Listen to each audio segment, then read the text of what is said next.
porque la que estaba convocando es la Policía Nacional, ¿no es cierto? Yo voy al dato de que estaba haciendo política la policía. Y creo que eso es lo que se evita y se desactiva la marcha.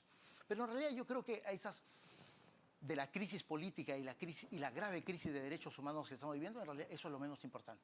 Yo creo que lo grave es, tenemos más de 50 muertos.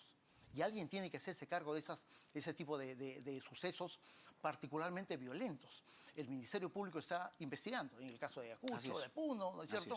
Y el curso de las investigaciones determinarán las responsabilidades tanto a nivel de los jefes policiales, de los jefes militares, como en el caso de Ayacucho. O responsabilidades individuales también. Obviamente, son responsabilidades individuales. Son responsabilidades individuales. En el caso de Ayacucho y en los otros casos se están investigando a oficiales que son integrantes de los comandos militar en el caso de Ayacucho, policial en el caso de Andahuaylas y en el caso de Puno.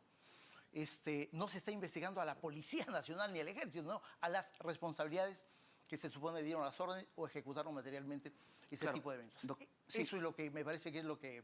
Doctor Rivera, pero preocupa los alcances de violencia que vienen alcanzando estas manifestaciones. Sin duda. Hemos hablado de la quema de comisarías, se ha quemado un policía también en Puno. Entonces, miremos también desde el otro lado, ¿no? Sin duda. La policía lo hemos visto ahora en Lima, replegarse, tratando de no contestar a los manifestantes que con piedras, con bloques de concreto, han amenazado a los efectivos policiales, doctor Rivera. Los hemos visto eso en Ayacucho, ¿no es cierto? Hemos visto eso en Puno. Hemos visto eso en realidad en todos los departamentos, incluyendo en el caso de Lima. Pero eso también es un delito. Nadie dice lo contrario, Jorge, nadie dice lo contrario. Muy bien. Y yo digo que ese tipo de hechos tienen que ser sancionados. Nadie está diciendo perdón para el manifestante que le tira una piedra en la cabeza al policía. Al contrario, tiene que ser sancionado el policía, está ejerciendo su función, está arriesgando su vida y por lo tanto, quien comete un hecho delictivo contra el policía tiene que ser sancionado. Pero lo que voy es que ese tipo de fenómenos tiene que ser combatido no solamente con la ley penal, sino con una estrategia inteligente. La policía, la séptima región, el día jueves último, demostró que sí se podía controlar grandes manifestaciones sin disparar un tiro y sin matar a nadie. Doctor Rivera, me parece que ese es un hecho de verdad, que hay que destacarlo, hay que hacerlo sobresalir, porque daba cuenta de que había una estrategia diferente, distinto a lo de Puno, distinto a lo de Ayacucho. Y justamente con relación al sur, doctor Rivera, usted como abogado, ¿cómo observaría, por ejemplo, a un policía que, viendo que su comisaría está siendo atacada, quemada por una turba, tiene obviamente que defenderse, ¿no? Sí. Está a punto de ser, o puede estar a punto de ser asesinado literalmente por esa turba. Sí. ¿Cómo se defiende un policía en esas circunstancias entonces, doctor Rivera? Mira, la ley penal, la jurisprudencia establecen las circunstancias que seguramente el oficial, el subalterno de la policía conocen efectivamente. Cuando su vida está en riesgo, ese elemento policial puede hacer uso de sus armas de reglamento. Cuando su vida está en riesgo. Y no ha sucedido, por ejemplo, en la quema de comisarías, en los aeropuertos, que han intentado ser tomados también por algunos manifestantes. Sí, de hecho que sí. Pero cada hecho tiene que ser evaluado de acuerdo a las circunstancias, ¿no es cierto? Si es que no se presenta una situación de riesgo sobre la vida del funcionario público, en realidad el funcionario público no necesariamente tiene que, como primera alternativa, hacer uso de un arma de fuego para eliminar a la persona, porque en realidad ese asunto ya pasa a ser un hecho delictivo, ya no del manifestante, sino del elemento de la policía. Le hago otra pregunta que tiene que ver con este tema. ¿Qué pasaba si el suboficial José Luis Zonco, que murió quemado en el sur del país? Exacto, él tenía su arma de reglamento, ahí tenía una KM. ¿Qué pasaba si para defender su vida usaba su arma de reglamento? Mira, probablemente hubiese de repente estuviese siendo juzgado en este momento. Mira, si esa es la circunstancia, yo creo que la ley penal no necesariamente lo tendría que alcanzar. Si esa es la circunstancia, una circunstancia que le costó la vida a ese joven. Por supuesto. ¿No es cierto? Le costó la vida. Él ofrendó su vida, prácticamente. Sin duda alguna.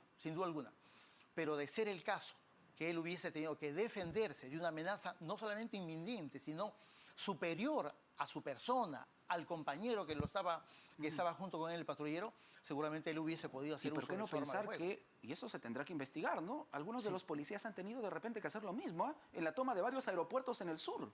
Mira, ¿por qué no pensar eso?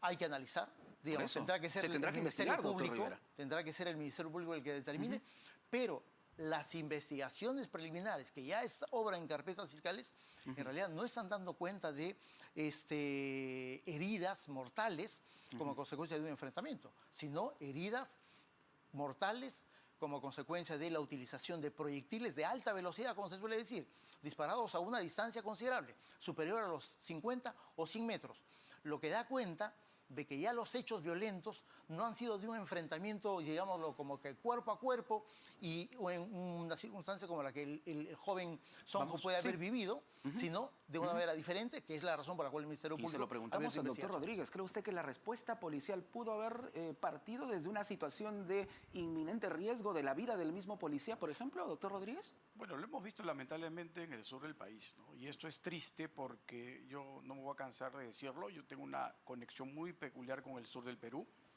Y es lamentable que esté en estas circunstancias, siendo probablemente para mí la parte más rica de este país. Pero eso no le da ninguna autoridad a matar a un policía y hacerlo de la forma en que hemos conocido todos, ¿no? Eso es un asesinato. Pero es un asesinato dentro de un contexto de protesta. Por lo tanto, para mí no es un asesinato simplemente, es un acto que calza en el delito de terrorismo. ¿La policía puede actuar? Sí puede actuar. La policía por reglamento puede actuar. Y además, en el caso peruano hay que ser bien claros. Hay una institución que se llama legítima defensa.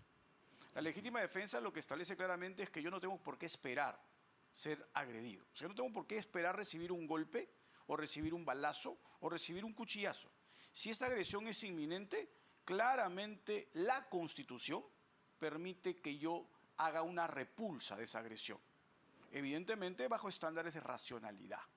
Nunca, y lo repito, nunca bajo estándares de proporcionalidad, porque esto sería ridículo. Imagínese usted que estos protestantes están utilizando estos explosivos hechizos y el policía tiene su arma de fuego. No significa que el policía va a tener que buscar un explosivo hechizo para que sea proporcional con la agresión. Esto es ridículo. Si el policía tiene un arma de fuego, pues repelerá la agresión con el arma de fuego.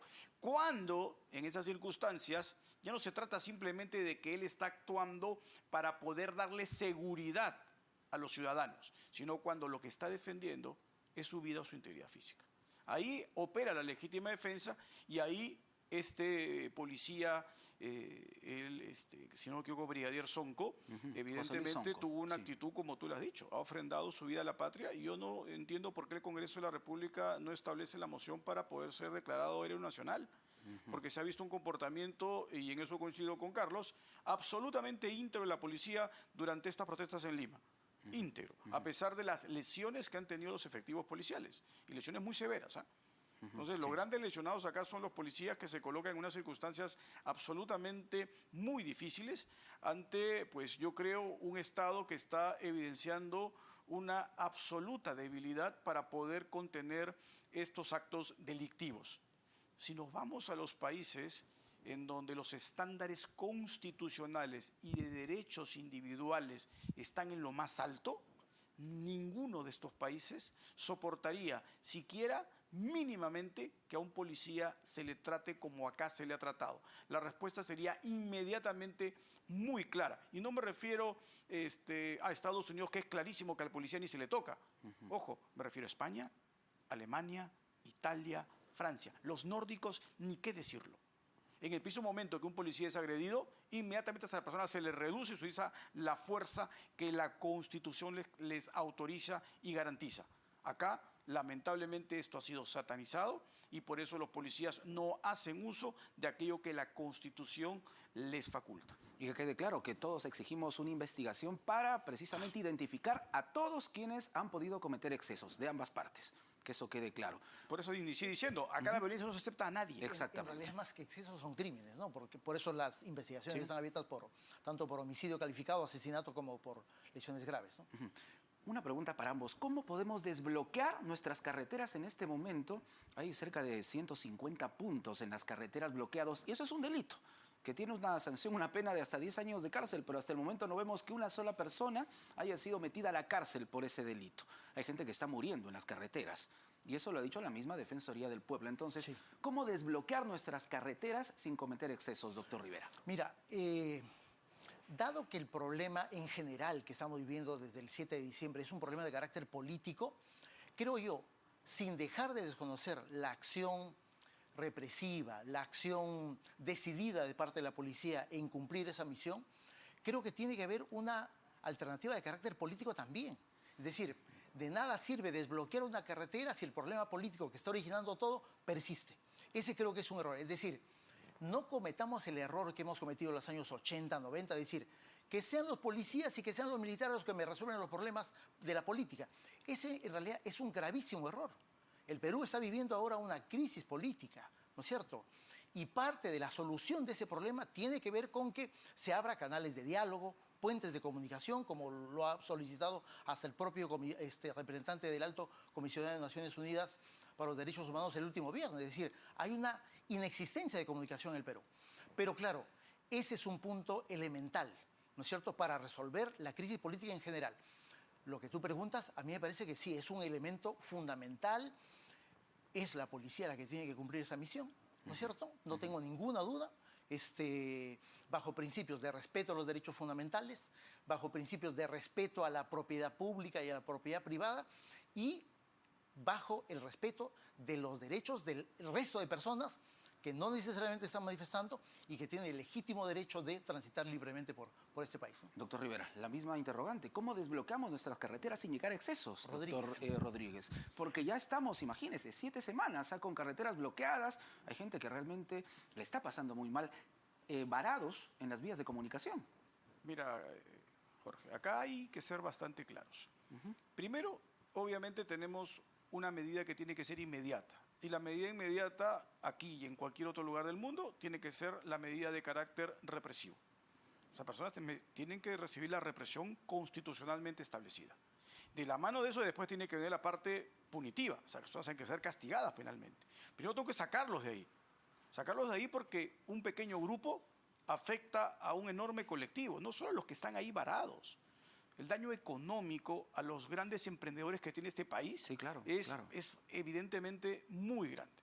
Es algo que no se puede sostener más. Entonces, primero tengo que ser represivo y se tiene acá en la policía claramente los elementos para hacerlo. Tienen todos los aparatos estructurados para poder generar la disuasión, pero lamentablemente, vuelvo a repetir, ha habido mucha persecución a la policía cuando han habido casos de donde no existió exceso. Lo hemos visto, ustedes lo han hecho público, de policías que están presos en los penales por hacer uso legítimo de su arma en una situación de riesgo.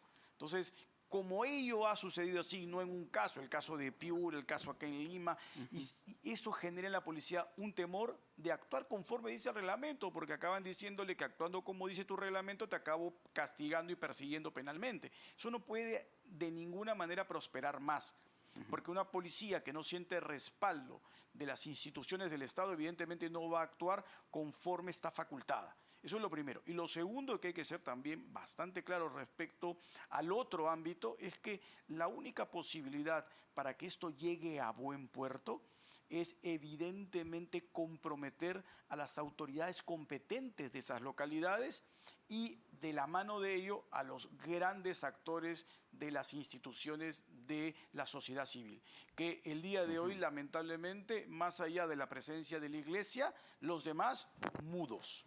Y hay que ser muy claro. Lo único que ha tenido una presencia en muchos de estos lugares ha sido la Iglesia, que ha sido bien clara en que tiene que respetar los derechos que le corresponden a todos los ciudadanos, que son los más. Tú lo has dicho, no solamente es a deambular libremente, sino a la vida, a la salud, al trabajo, todo lo que se está perdiendo. Tenemos probablemente, y lo he repetido contigo hace una semana, tenemos seguramente el tesoro más grande arqueológico en toda América, que es Machu Picchu, y lo tenemos el día de hoy vacío. Esto es absolutamente absurdo. Muchísimas gracias a ambos por su aporte. A usted, Jorge. Gracias. Muy buenas noches. Muchísimas gracias. Carlos Rivera y Julio Rodríguez, abogados penalistas, analizando esta compleja coyuntura que vive